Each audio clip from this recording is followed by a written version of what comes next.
Someone is knocking on my door. Not the street door. Not the building entrance. My door. This door. 3 floors up, at the end of a corridor that hasn't had another living person in it for 3 days. I have a protocol for this. I built it on the first night, and I have never had to use it, because nobody has come this close in 72 hours. The protocol is, don't answer, don't move, wait for it to stop. It hasn't stopped. It's not the knock of something that doesn't think. I want to be precise about that, because precision is the only thing standing between me and doing something reckless right now.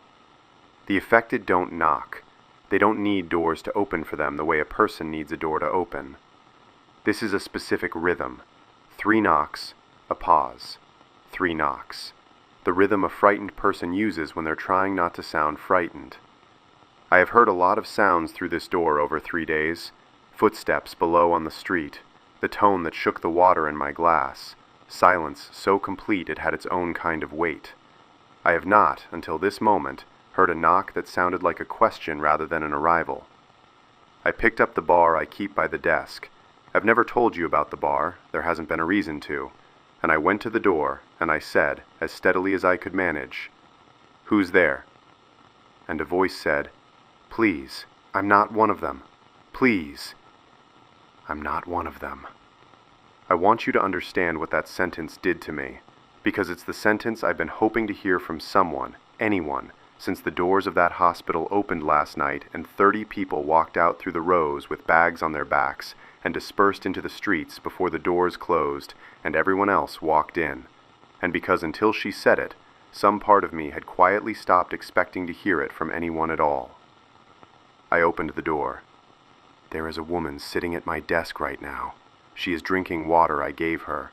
Her hands are shaking too hard to hold the glass steady, so I'm holding it for her between sips. She has been awake, by her own estimate, for about as long as I have. She has not said very much yet. She keeps looking at the window like she expects something to be on the other side of it. I've noticed she flinches slightly whenever a sound comes from the street below, even ordinary sounds, a gust of wind against the glass, the building settling the way old buildings do. I don't think that's paranoia. I think it's the correct response to whatever she spent the last few hours walking through to get here. I asked her name. She said it doesn't matter right now. I'm not going to push that. I'm going to call her V, because she needs a name that isn't the one she's afraid to say out loud yet, and because that's how this frequency has always worked. A letter, until trust is built, and then whatever they choose to be called after that. V was inside the building. I am going to spend the rest of this broadcast finding out what that means.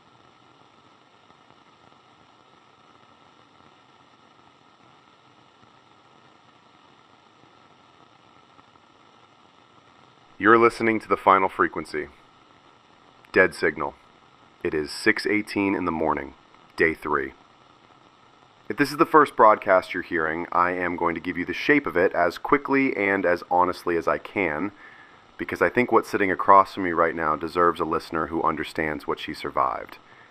3 days ago, this city stopped being a place where people live normal lives. Something happened. I still don't have a clean word for it, and neither does anyone I've spoken to, official or otherwise, that left the majority of this city's population changed. Not dead, not sick in any way a hospital before this would have recognized, affected. Facing northeast toward a fire that has burned in the same place at the same size for 3 days, without spreading and without going out. A government frequency I monitored for the first 2 days used the word relay. The affected function as a network, living components oriented toward 2 points that turned out, impossibly, to be the same building seen from 2 directions. A hospital called St. Aurelius. 2 signs, 2 entrances, 1 structure. I want to say plainly, for anyone new to this frequency, that I don't have a scientific explanation for how a single building can present 2 separate identities to 2 separate parts of a city, only that Six confirmed it with her own eyes, reading the sign herself through binoculars, and I have learned over 3 days to trust what Six tells me over almost anything else, including my own assumptions about what should be physically possible. I've thought, more than once in the last 12 hours, about what it would take to build something like that deliberately. 2 faces on one structure, a name repeated on both sides as if daring anyone paying close enough attention to notice the impossibility of it. I don't have an answer for who would build such a thing, or why the name would need to be identical rather than simply similar, except that a shared name might be the point. A signal, maybe, for anyone inside the network looking for where they belonged. Last night, that network reached what the government called saturation. 73% of this city's population walked in an orderly, unhurried queue through the doors of that building. The doors opened from the inside to let them in. But before they walked in, something else happened. Something I described to you last night without being able to explain it, and that I still can't fully explain, except that now I have a witness sitting 3 feet away from me. About 30 people walked out of that building first, through the rows, untouched by them, carrying bags the way you'd carry a bag if you knew exactly how long you'd be gone and had time to pack for it. V was one of them. I want to tell you what I know about her before she says anything else, because I think it matters that you understand I am not assuming anything about her that she hasn't told me herself. She is, by my estimate, somewhere in her 30s. She is wearing what looks like scrubs under a coat that isn't hers, too big for her, borrowed or taken in a hurry. She has an ID badge clipped to her collar that she has turned face down against her chest, deliberately, and hasn't let me see. She worked there. Whatever that building is, she worked inside it, and last night she walked out of it with 29 other people and didn't look back, and this morning she knocked on my door because, she told me, she'd heard this frequency on a radio inside the building, and she remembered the address I gave 2 nights ago, for anyone who needed somewhere that wasn't the street. I want to sit with that for a second, because it means my broadcast reached inside that building. It means whoever is running whatever is happening in there either allowed a radio to keep working, or didn't think to check, or didn't consider it a risk worth managing. I don't know which of those possibilities is true, and I don't know which one frightens me more. I gave that address once. I didn't think anyone would use it. I'm glad, more than I can say, that someone did. V, take your time. I'm not going anywhere.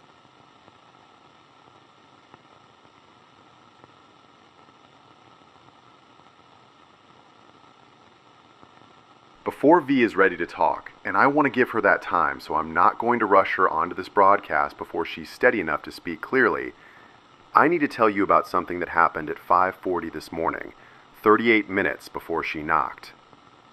The government channel came back online. 3.5 hours of silence since 7:15 last night, when the first voice cut off mid-sentence saying, "We are approaching." I had checked that channel 4 times overnight, out of habit more than hope. At 5:40, on the 5th check, there was a voice. It wasn't the first voice. It wasn't the woman who'd asked about voluntary or structural integration, the exchange I told you about last night, the one that seemed to end her participation in the channel entirely.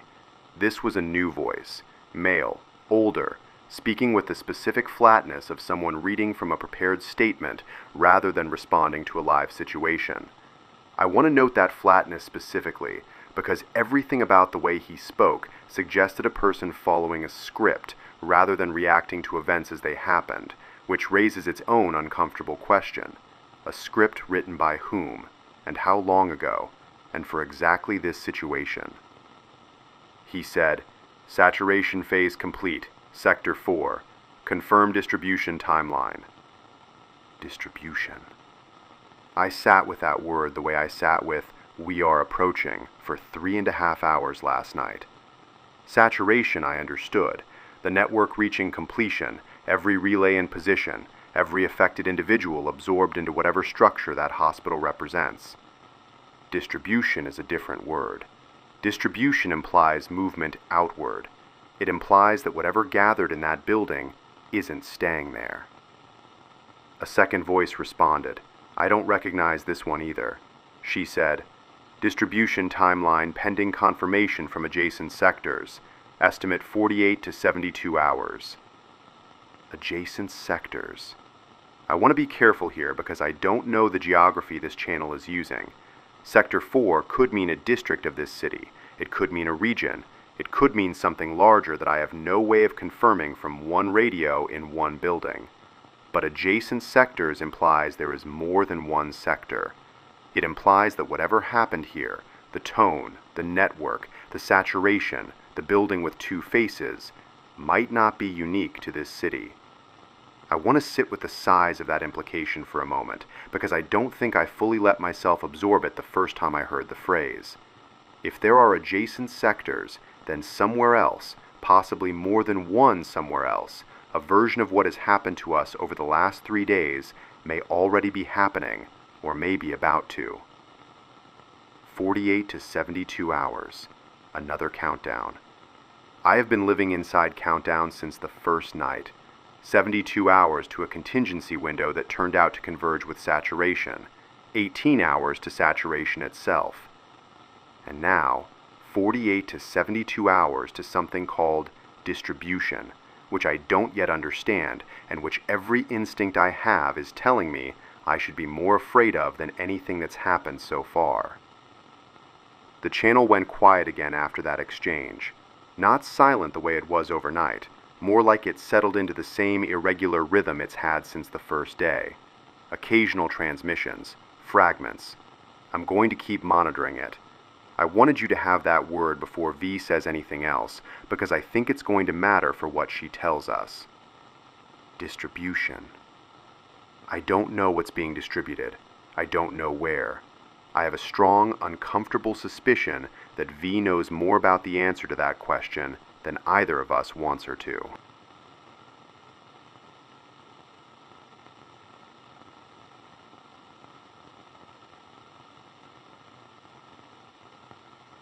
V has been talking for about 10 minutes now.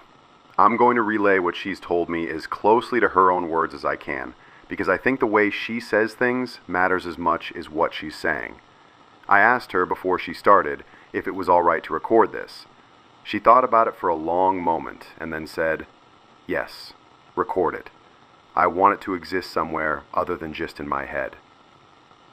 She said, "I need you to understand, I didn't know what it was when I took the job. Nobody who worked there knew what it was, not at first. It was posted as a specialist care facility, good pay, confidentiality agreement, which isn't unusual in this kind of work. I'd been a facility support worker for 6 years. I've signed confidentiality agreements before. This one didn't feel different when I signed it. That's the part I keep coming back to. It didn't feel different." I asked her what the job actually involved, in the beginning, before any of this. She said, mostly it was ordinary. Cleaning, laundry, moving supplies between wings, the kind of work that keeps a large building running without anyone noticing you're the one running it. There were sections I didn't have clearance for. Most staff had sections they didn't have clearance for. That's normal in specialist facilities. I didn't think about it much. I asked her roughly how large the staff was. She said she genuinely didn't know. She recognized perhaps 30 or 40 faces regularly, but the building was large enough and compartmentalized enough that she assumed there were entire sections operating with staff she'd simply never crossed paths with in 2 years of working there. She said the building itself gave very little away from the outside. She remembered driving past it years before she ever worked there, assuming it was some kind of research annex attached to a hospital further down the road, the sort of building you drive past 1,000 times without ever wondering what's actually inside it. I asked her when she started to understand it was something else. She said, about 4 months ago. There started being deliveries at night. Not supply deliveries, arrivals. People, brought in by a small transport team, always after midnight, always processed through a separate entrance from the one the regular staff used. I asked a supervisor about it once.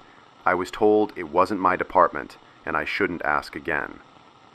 I didn't ask again. She said, I told myself it was some kind of specialized program, witness protection maybe, something medical and sensitive that genuinely needed the confidentiality. I had a mortgage. I had reasons to not look too hard at something that paid well, and mostly didn't require me to look at it directly. I asked her if she ever saw any of the arrivals directly, in those 4 months before everything changed. She said twice, both times by accident, not by choice. The first time was early on. I was moving supplies down a corridor at the wrong hour, and a transport team came through with someone on a wheeled stretcher, restrained, sedated as far as I could tell. Nobody stopped to explain anything.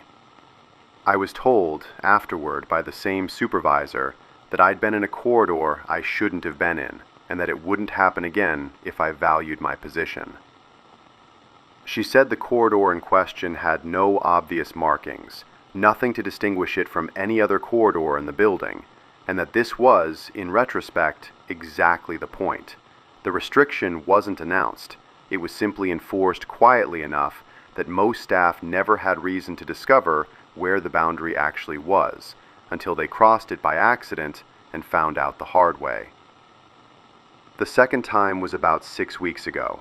I saw someone walking, not restrained, not sedated, just walking, between 2 members of staff, toward a wing I'd never been inside. She looked at me as she passed, just for a second, and I have thought about that look every day since, because I couldn't read it. Not fear exactly, not confusion either, something closer to recognition, like she knew something about where she was going that I didn't. I asked V if she'd tried to find out anything about that woman afterward, a name, a room number, anything. She said she'd asked, once, carefully, framing it as idle curiosity to a colleague she trusted slightly more than most. The colleague told her that asking questions like that was how people stopped having jobs there, and sometimes stopped having other things too, though she didn't elaborate on what those other things might be, and V said she didn't ask her to. I asked her what changed 3 days ago. She was quiet for a while before she answered that one, long enough that I almost told her she didn't have to, but she started again. I asked her what changed 3 days ago. She was quiet for a while before she answered that one, long enough that I almost told her she didn't have to, but she started again on her own. She said, 3 days ago the whole building changed. The separate entrance stopped being separate. Every door in the facility opened onto every other door. Staff who'd never been allowed past certain checkpoints suddenly had access everywhere. There was an announcement over the internal system, a voice I didn't recognize, calm, procedural, saying that all staff should report to their nearest common area and await further instruction. Nobody explained what the instruction would be. We just waited, for almost 2 hours. I asked her what that waiting felt like from the inside. She said, the strangest part wasn't the fear. It was how ordinary everyone tried to make it feel. People made coffee, someone made a joke about overtime pay. I think we all needed very badly for it to still be an ordinary Tuesday, even while some part of every one of us understood it wasn't. And then the people who'd been brought in over those 4 months, dozens of them, maybe more, I never had a full count. They were moved, out of the rooms they'd been kept in, into a central hall. I was one of the staff assigned to help with the movement, which is the only reason I saw any of it directly. Most of what I'm telling you, I saw with my own eyes, not secondhand. A central hall. She said, I want to describe what I saw in that hall, and I want you to believe me because I know how it sounds. Rows, standing rows, exactly like the ones you've been describing on the street outside. I'd heard your broadcasts. Some of the staff had radios. We all knew about the rows in the city even before we understood we were building the same thing indoors. Except these people weren't facing a window or a horizon. They were facing each other, in circles. Concentric rings, she said. Like the hall had been built specifically for this shape, though she swears the hall had been an ordinary conference space before 3 days ago, with tables and chairs that had simply been removed and stacked against one wall, still there, still stacked, as if whoever cleared the room hadn't expected to need it back in that configuration again. Facing each other, in rings. I asked her how many rings, how many people. She said, I counted 6 rings from where I was standing, though I couldn't see the full hall from any single vantage point. If I extrapolate from the size of the outer ring, and I want to be honest that this is an estimate, not a count, I'd guess several hundred people, possibly more. It's hard to be precise about something I was only allowed to see for a few minutes before being told to return to my post. I asked her what happened after that. She said, "The tone started, the one you've described, the long one from last night, and every person in every ring took a step forward, toward the center, all at once, no hesitation. And I understood, watching it, that they weren't being called anymore. They were arriving somewhere. There's a difference between those two things, and I don't think I understood the difference until I saw it happen in front of me." She said, "And then someone, one of the senior staff, someone I'd never seen before that week, wearing a lanyard with no name on it, just a color code I didn't recognize, came through the building and told about 30 of us, the ones who'd worked closest to the arrivals over those 4 months, that our contracts were being concluded effective immediately, and that we should collect our things and leave through the main doors, and that we would not be contacted again, and that discussing our employment would constitute a breach we would regret." Concluded effective immediately. She said, "I didn't argue. None of us argued. We'd all seen enough in the last 3 days to know that arguing wasn't a road that went anywhere good. We packed what we could carry, and we walked out through the rows, and none of them looked at us, and I have never in my life been more grateful to be looked through than I was in that hallway." I asked her the question I'd been holding since she started talking. I asked, "What do you think is happening to them? Now, inside?" She looked at the window again before she answered. She said, "I think they're being prepared for something. I don't know what. I heard the word distribution used twice in meetings I wasn't supposed to be in. Once about 5 weeks ago, in passing, and once again the night before everything changed. I don't know what it means. I know it frightened the people saying it, and those weren't people who frightened easily." I asked her to describe the tone of those 2 meetings. Not the content, since she'd already told me what she could remember, but the atmosphere in the room. She said the first, 5 weeks ago, had felt almost routine, a word used in passing among several others she hadn't thought twice about at the time. The second, the night before everything changed, had felt entirely different, hushed, urgent, the kind of tone people use when a plan they've been quietly preparing for was suddenly, unexpectedly, about to become real. Distribution. Same word. From 2 directions. A government channel and a woman who worked inside the building it's describing. I don't think that's a coincidence anymore. I don't think anything about the last 3 days has been a coincidence. I asked her one more thing before I let her rest. I asked if she recognized anyone in the rings, if any of the several hundred faces had belonged to someone she knew personally before all this began. She didn't answer right away, and when she did, her voice had changed completely, quieter, and much more tired than it had been a moment before. She said, "My supervisor, the one who told me not to ask questions. He was in the 3rd ring. I recognized his jacket before I recognized his face." I didn't say anything to that. I don't think there was anything useful to say.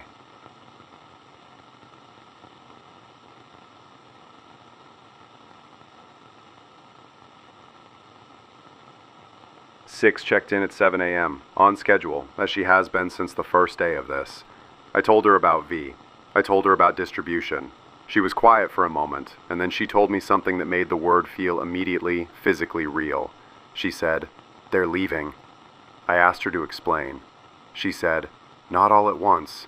Not like the tone last night, not synchronized the way everything else has been. Small groups, 2, 3, 5 at a time, walking out of the northeast entrance. The same doors the 30 people left through last night, and the same doors everyone else walked into afterward. Except this time they're not leaving like V's group left. They're not looking around, they're not carrying bags. They're moving the way the affected have always moved. Steady, oriented, purposeful. Except now they're not facing northeast anymore. They're facing outward. Different directions. Every small group walking a different bearing away from the building. I asked her how many she'd counted. She said, "Since 6:40, when the first group left, about an hour before your visitor arrived, we've counted 11 groups, roughly 40 people total, and it's not slowing down. If anything, the intervals between groups are getting shorter. The first gap was almost 20 minutes. The last one was closer to 6. I did the arithmetic while she was still talking, because I needed something to hold on to that wasn't just the raw fear of what she was describing. 73% of this city's population walked into that building last night. If groups continue leaving at even a modest, non-accelerating rate, emptying a population that size would take days. Longer if the rate stays where it is now. But she said the intervals are getting shorter. I ran the numbers a second time, more carefully, accounting for the accelerating interval rather than assuming it stays constant, and the result frightened me enough that I checked it a third time, hoping I'd made an error. I hadn't. If the rate of departure keeps accelerating the way it has for the last 2 hours, the building could be substantially emptied within a single day rather than several, which would mean whatever's inside isn't simply trickling out. It's clearing out, on a schedule someone or something set in advance. I asked her, "Where are they going? Do you have any way to track a bearing on any of the groups?" She said, "We tried. 2 of my group followed one of the early groups on foot, staying well back, staying on parallel streets, doing everything I trained them to do before any of this happened. They came back 20 minutes ago. They said the group they followed, 4 people they counted, 2 men and 2 women, no visible age pattern, walked for about a mile at a completely steady pace and then stopped, all at once, in the middle of a residential street, and stood there. I asked her whether the pace stayed constant the whole mile, or whether it changed as they got closer to wherever they eventually stopped. She said her people specifically noted that it didn't change at all. No slowing, no hesitation near junctions, no reaction to a car that had to brake and swerve around one of them at a crossing. She said watching that near miss was almost worse than anything else they saw, because the car's horn blared for a full 3 seconds, and not one of the 4 so much as turned their head. I asked, "Doing what?" She said, "Nothing, as far as they could tell. Just standing, facing outward, away from each other, roughly 90 degrees apart, like they'd redistributed themselves across a wider area, and then simply stopped, holding a position the way the 11 in your street have held theirs for 3 days. She said one of the 2 who followed them described it as unnerving in a way he hadn't expected, not because anything happened, but because nothing did, and he found himself standing on that parallel street for almost 5 minutes afterward, waiting for the 4 of them to do something, before he made himself turn around and walk back. Redistributed. I think I understand the word now. I don't think distribution means the affected are being sent somewhere else, to another city, another sector, in the way I feared when I first heard the term on the government channel. I think, and I want to mark this clearly as a theory, because I have been wrong about the shape of this before, and I'll likely be wrong again. I think the network is redistributing itself, spreading out from a single concentrated point into a wider configuration across the city, which means the relay network isn't finishing. It's expanding its footprint, becoming less a single antenna array pointed at one source, and more something laid out across the entire city like a grid. I asked 6 what her group planned to do, whether they intended to keep following groups, keep mapping where they stopped, or whether the risk had crossed a line she wasn't willing to keep crossing. She said, "We're going to keep watching from the vantage point. I'm not sending anyone else out on foot today. 2 close calls is my limit for one morning." Nothing happened, but I don't like how close "nothing happened" felt when they described it to me. We'll map what we can see from a distance, and we'll wait for a clearer picture before we take another risk like that. That's the right call. I told her so. She didn't need me to tell her, but I told her anyway. Before she signed off, she added one more thing. She said the 11 in her own group are starting to ask her the same question I've been asking myself all morning. How long do we keep watching before watching stops being enough? I don't have an answer for her either.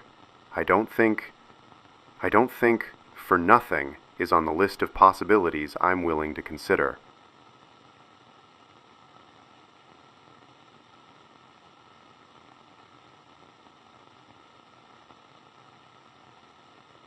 I want to tell you about the fire, because something changed there too, and I think all 3 of these changes, V's departure, the redistribution, and this, are connected in a way I'm still assembling. At 7:40 this morning, R, the listener who first told me about the fire changing color 2 nights ago, watching from her 18th floor balcony, sent another message. She said, "There are 2 of them now. 2 fires." A second glow, she said, has appeared on the horizon, smaller than the first, and to the east rather than the northeast, a different bearing entirely, distinct enough that she initially thought it might be a different kind of light source, a building fire unrelated to any of this. But she watched it for 20 minutes, and it behaved exactly like the first one has behaved for 3 days. Steady, not spreading, not diminishing. The same signature, in a new location. I asked myself the obvious question the moment she described it, and I'm going to ask it to you now because I don't have an answer, and I'd rather sit in the uncertainty with you than pretend to a confidence I don't have. Is the second fire a second source? A second point like the one to the northeast? Another building with 2 faces? Another attractor and source folded into one structure? Another network beginning to assemble around it? Or is it something else? Something that travels with the redistribution? A byproduct, the way the tone was a byproduct of whatever mechanism drives this thing, rather than a cause of its own. I keep returning to a third possibility I haven't said out loud yet, because it's the one I like least. What if the fire was never a byproduct at all? What if it's the thing generating everything else, and the network, the tone, the rows, the rings, all of it, is simply what happens in the space around something that burns like that? I don't know. I'm telling you what I can observe, which is, one fire became 2, on the same morning that the network began sending small groups outward from the building where it converged. R told me something else in that same message that I almost didn't include, because on its own it sounds like a small detail, but I've stopped trusting my instinct for which details are small. She said the birds had gone quiet. Not fled, quiet. The pigeons that nest along her building's ledges, that she can usually hear from her balcony at that hour, hadn't made a sound since the second glow appeared. I asked her, in my reply, whether she'd noticed anything similar the night the first fire appeared 3 nights ago. She said she hadn't thought to check at the time, but that in retrospect, she couldn't remember hearing birds that first morning either, and that she'd simply assumed it was too early in the day for them to be active yet. I don't know what to do with that. I'm including it because I think a pattern that repeats twice, even in something as small as birdsong, deserves to be on the record rather than dismissed as coincidence. R asked me, at the end of her message, whether she should evacuate, whether staying in a flat with a clear line of sight to 2 fires and an expanding network of affected individuals was still the safer option compared to trying to leave the city. I don't have a good answer for her. I don't have a good answer for anyone asking that question this morning, and I think a lot of people are asking it. What I told her, and I'll tell you the same thing because I think it's the most honest thing I have, is that I don't know if there's a safer option right now. I know staying inside, staying quiet, and staying informed has kept people alive for 3 days. I don't know if that calculation changes today. I hope it doesn't. I can't promise you it won't. 2 fires, and counting for all I know.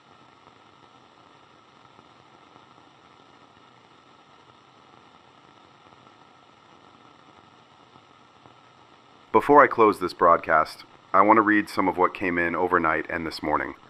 I've held these until now deliberately. V needed to speak first. 6's report needed to reach you. The fire needed to be on the record. But I think what you're about to hear matters just as much, and I don't want to rush through it. The first is from K, the nurse with 16 patients, whose account of the shared exhale at 1 a.m. 2 nights ago I read to you in the last broadcast. She wrote at 5 this morning. She said, "All 16 left the ward at 4 a.m. Not violently. They simply got up, all at once, and walked out past the nursing station, past me, past 2 other staff members, and out through the main entrance. Nobody stopped them. Nobody could have stopped them. I watched them go, and I didn't move, because some part of me understood that whatever was happening was bigger than anything a locked door could contain." She said, "I keep thinking about patient 4's hand on the glass. I keep wondering if she knew, somehow, that this was coming, if any of them knew." She added something I want to include, because I think it matters as much as the rest. She said, "The ward is completely empty now. 16 beds, all made, all abandoned mid-motion. One still has a blanket half pulled back, like whoever was in it simply stood up and kept walking. I don't know what to do with an empty ward. I've been a nurse for 11 years. I don't have training for this particular kind of empty. She added one more line, right at the end of her message. She said, "The other 2 staff members on shift with me haven't spoken since it happened. Not to me, not to each other. I think we're all waiting for someone else to say something first, and none of us wants to be the one who does. K." I don't have an answer for you either. I think knowing might not be the right frame for whatever is happening to them. I think it might be closer to something being pulled than something being decided. I hope that's somehow gentler than the alternative. I'm not certain it is. The second is from T, the teacher, shorter than his usual messages. He wrote, "I watched a group of them walk past my building 20 minutes ago. 5 of them. They didn't stop. They didn't look at anything. They walked in a straight line down the middle of the road, like the road existed specifically for them to walk down, and then they turned a corner and I lost sight of them." He said, "I don't know where they were going. I don't think they knew either. I think they were just going." He added one more line, almost as an afterthought, that I think deserves to be heard on its own. He said, "One of the 5 was wearing a school lanyard. I didn't recognize the face. I don't know if that makes it better or worse that I didn't recognize the face." The third message is new. I haven't heard from this person before. They identified themselves only as living in a district on the far side of the city from where this all began, a district that, as far as I know, hadn't reported any affected individuals until this morning. They wrote, "There's one of them on my street. Just arrived. Standing at the end of the road, facing away from everyone. I don't know how it got here. I don't know if it walked the whole way, or if there's something I'm not understanding about how fast this is spreading." They wrote a second message about 10 minutes later. They said, "There are 2 now. The second one arrived while I was still writing the first message. I watched it walk up the road and stop about 30 meters from the first one. Neither of them has moved since. Neither of them seems to notice the other is there. I don't know either. I want to be honest about that.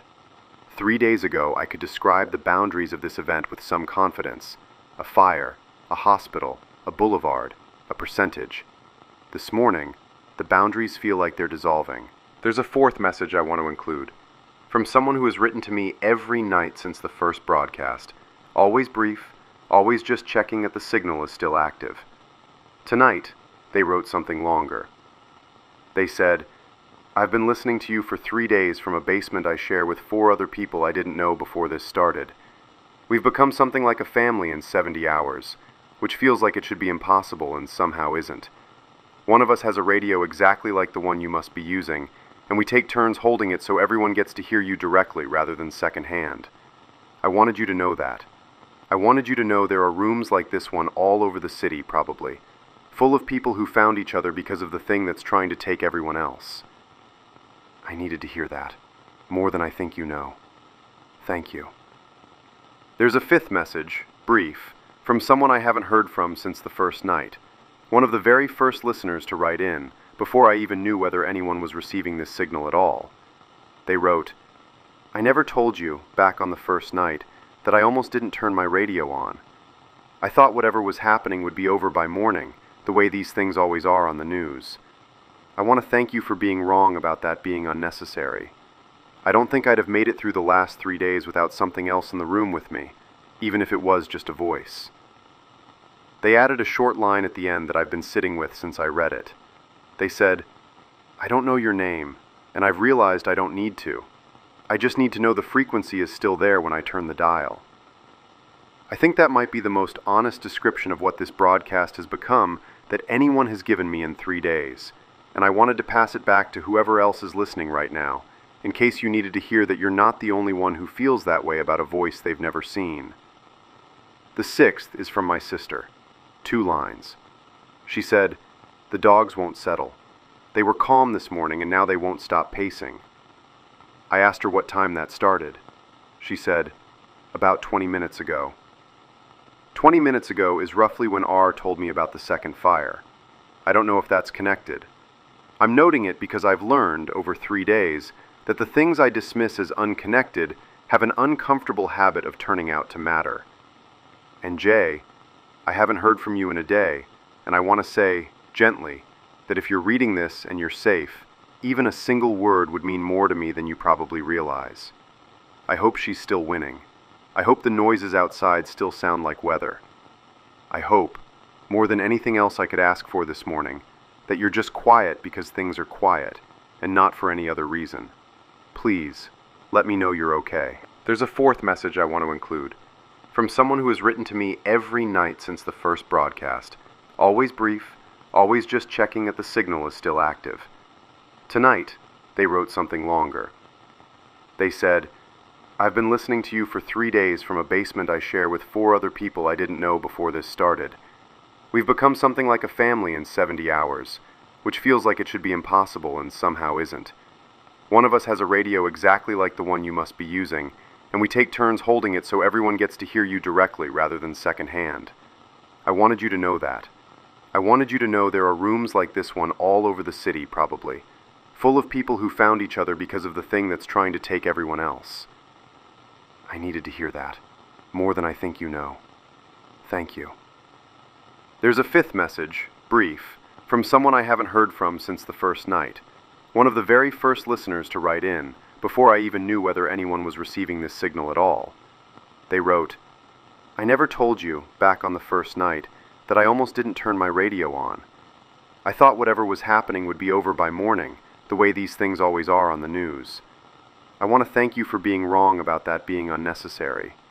I don't think I'd have made it through the last 3 days without something else in the room with me, even if it was just a voice." They added a short line at the end that I've been sitting with since I read it. They said, "I don't know your name, and I've realized I don't need to. I just need to know the frequency is still there when I turn the dial."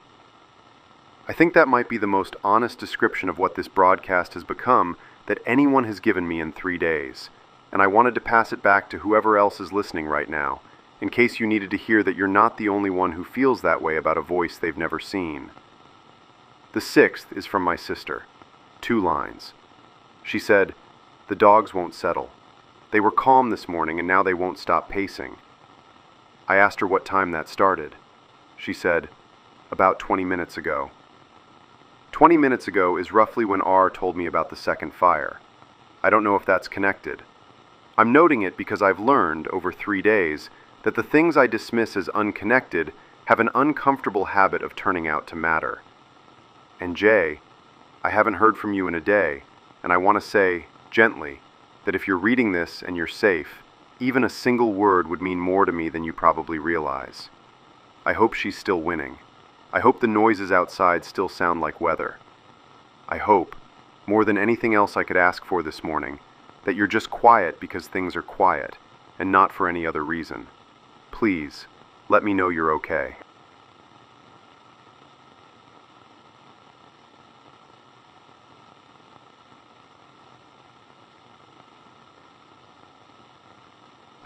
It is 8:51 in the morning, day 3.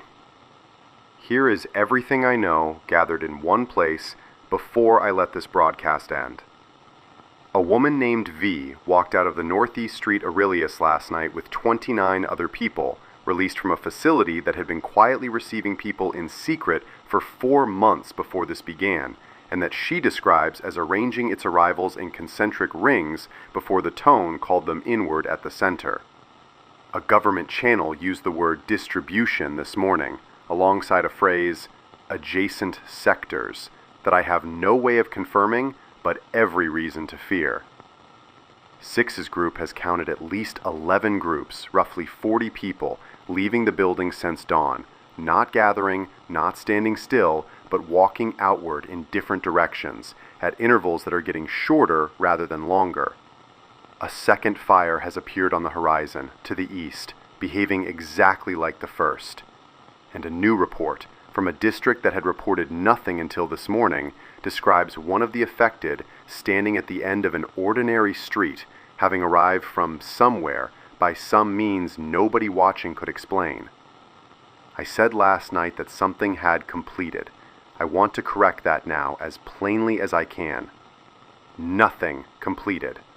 Something changed phase, and the new phase is spreading. V is asleep in the corner of this room, on a chair I pulled over for her, wrapped in the one spare blanket I own. She fell asleep mid-sentence about 10 minutes ago, and I didn't wake her, because I think her body made a decision her mind wasn't going to let her make on its own. I'm going to let her sleep for as long as this signal allows. I've been sitting here watching her breathe, in the pause between finishing that last thought and starting this one, and I keep noticing how ordinary she looks now that she's asleep. Not like a witness, not like someone who watched several hundred people arrange themselves into rings and step forward into something none of us understand. Just a tired woman, on a chair, wrapped in a blanket that doesn't quite fit her. I think I needed to see that as much as I needed to hear anything she told me. I don't know what distribution means at its full scale. I don't know if it means this city or something larger. I don't know if the fires are markers of new sources or something else entirely. I don't know if the person standing on a stranger's street across the city walked there or arrived some other way I don't have a framework for yet. I know that whatever this is, it is no longer staying where it started. I know that a network built inside one building has started walking itself outward on its own schedule toward destinations none of us can predict. 6 is going to keep watching. I'm going to keep broadcasting. V is going to sleep for as long as her body needs, and when she wakes up, I'm going to ask her the one question I haven't asked yet, because I think she needs rest before she has to answer it. I'm going to ask her, what's inside that central hall now? What's left if 73% of a city walked in and 40 people and counting have already walked back out? I think I already suspect the answer, and I don't want to say it out loud until I have to. I want to say something else before I close, something I haven't said plainly in 5 broadcasts, because I think this is the morning it needs saying. I have spent 3 days trying to be a witness rather than a participant, to describe what's happening rather than to decide what it means, to let you draw your own conclusions from what I report rather than telling you what to think. I still believe that's the right approach. I'm not going to stop doing it, but I want you to know that behind the careful language, I am afraid in a way that hasn't lessened since the first night, and that the only thing keeping that fear from becoming paralysis is the act of turning it into words and sending it out to wherever you are, so that at least the fear is doing something instead of just sitting in this room with me. I think that's the actual function this frequency has served, if I'm honest about it, more than any single fact I've reported. Not information exactly, though I've tried to give you as much of that as I honestly have. Something closer to company. The knowledge that whatever is happening out there, it's happening to more than one person alone in a room, and that saying it out loud to whoever's listening is its own kind of holding on. To everyone listening, stay inside if you can. Stay quiet if you can't. If one of them arrives on your street, I don't have advice better than what's kept us alive so far. Don't approach. Don't run unless you have to. Watch and remember and tell someone. Someone should always be telling someone. To K, still standing in an empty ward with a decision about what to do next that nobody trained her for. To T, watching an empty road for the next group. To the person in a new district, watching 2 of them stand 30 meters apart and wondering how much further this spreads before someone can tell them why. To the 4 strangers in a basement who've become a family in 70 hours. To my sister and the dogs who keep knowing things before I do. The signal returns in 7 days. I don't think 7 days is a safe number anymore. I think I'm going to be back on this frequency long before then. 2 rings means okay. If you hear from me sooner than 7 days, that's not good news. That's just me, keeping the promise I made on the first night to whoever was still listening. This is the final frequency.